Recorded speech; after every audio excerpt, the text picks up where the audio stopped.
O México contrariou muitas previsões após os resultados das últimas corridas. Mesmo com o Mundial mais disputado e faltando 4 corridas, trouxe resultados inesperados. Mudança na ordem e dúvidas tornam as últimas rodadas do Mundial de Fórmula 1 ainda mais emocionantes. A festa da principal categoria do automobilismo terminou, e para nós chegou a hora de resumir o que de mais relevante ficou para a gente. A 20ª rodada do Mundial de Fórmula 1, o Grande Prêmio da Cidade do México. Antes do início desta corrida, só teríamos uma surpresa, que normalmente são penalizações. Carlos Sainz sofreu um acidente com Antonelli no último Grande Prêmio dos Estados Unidos. Ele foi punido com 5 posições no grid e largaria em 12º após alcançar o Q3 no sábado.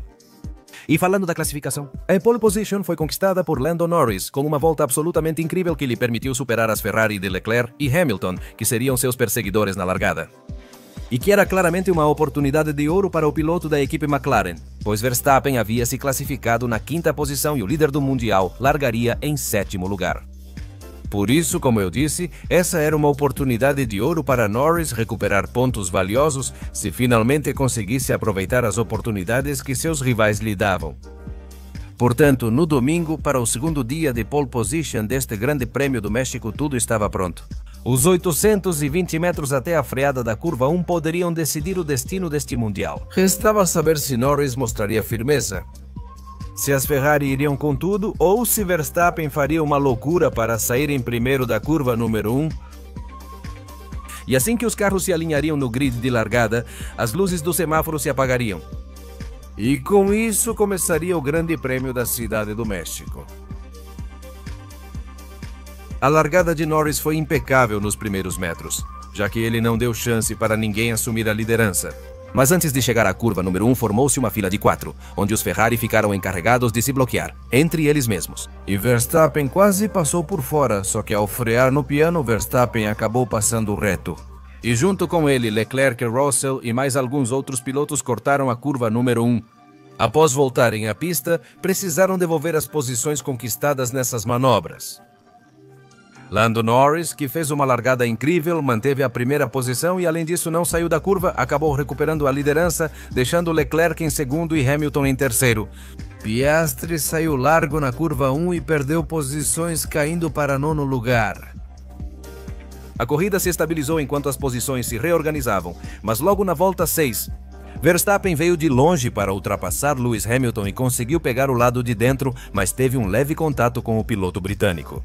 Hamilton reage e joga Verstappen para fora da pista na curva seguinte e ele corta o traçado.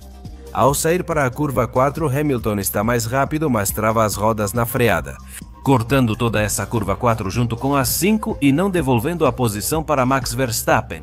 Mas aqui não acaba a história, porque atrás apareceu Russell, e como tanto Verstappen quanto o piloto britânico saíram muito mal das curvas seguintes.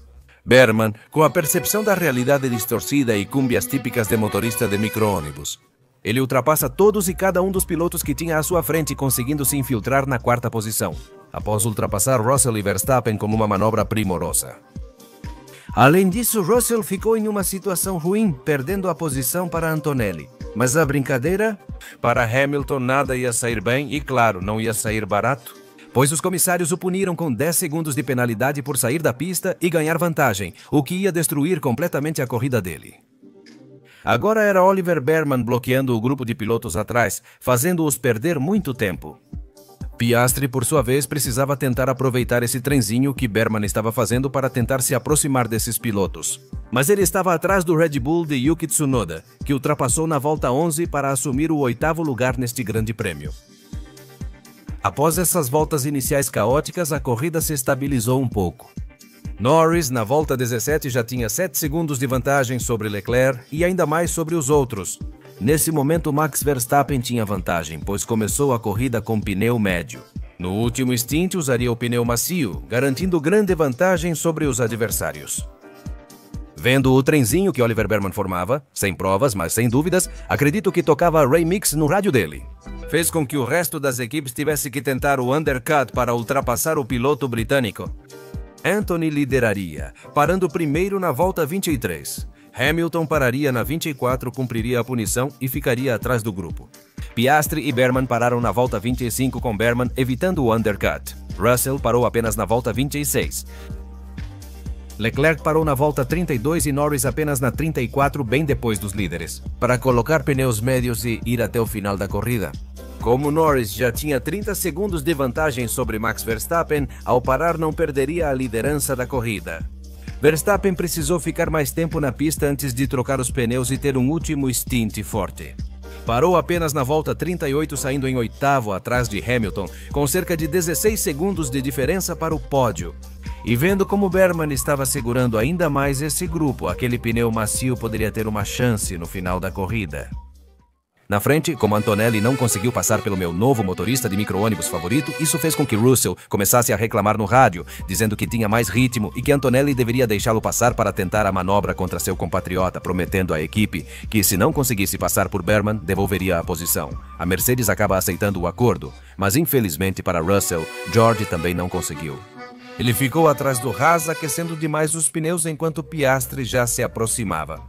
Além disso, Verstappen já tinha ultrapassado Lewis Hamilton e já estava se tornando uma séria ameaça à sua posição. E como eles não estavam conseguindo se ultrapassar na pista nesse ponto específico da corrida e continuavam presos atrás de Oliver Berman, para as equipes era hora de optar por outra estratégia. Ele vai fazer 2 paradas nos boxes. O problema é que quase todas as equipes demoraram para decidir e quando o fizeram já era tarde demais. Na volta 48, Antonelli, Piastri e Hamilton trocaram para pneus macios e com uma parada lenta da Mercedes, Piastri ganhou uma posição. Berman e Russell fizeram isso uma volta depois, mas conseguiram proteger suas posições do undercut. Após todas essas paradas, Max Verstappen avançou para terceiro lugar e Russell... Nesse ponto, ele ainda estava engolindo o ar sujo de Berman sem conseguir ultrapassá-lo, fazendo com que o pneu macio superaqueça. Na volta 53, Piastri fez boa manobra e tomou a 5ª posição dele. O piloto australiano agora precisava alcançar Berman para tentar manter a liderança na tabela.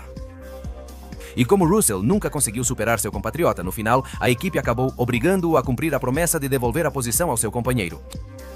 Apesar disso, ainda restava bastante corrida.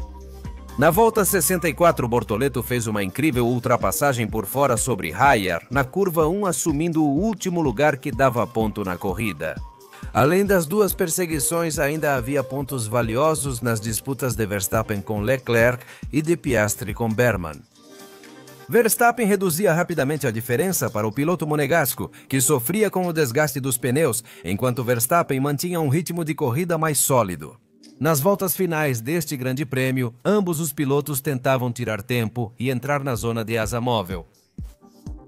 Verstappen fez isso nas voltas finais da corrida e atacou pela primeira vez na volta 70, que ele não consegue concretizar, mas que o deixa extremamente colado no piloto da Ferrari. Por isso, parecia questão de tempo para a manobra ocorrer, mas no fim o sino salvou Charles Leclerc.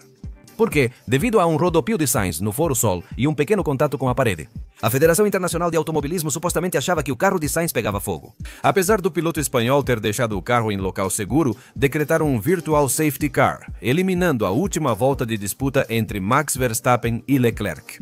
Mesmo com o virtual terminando no fim da volta 71, ambos já haviam passado pelas zonas de asa móvel, importantes, fazendo Max perder a chance de conquistar o segundo lugar e os valiosos pontos que poderia ter ganho.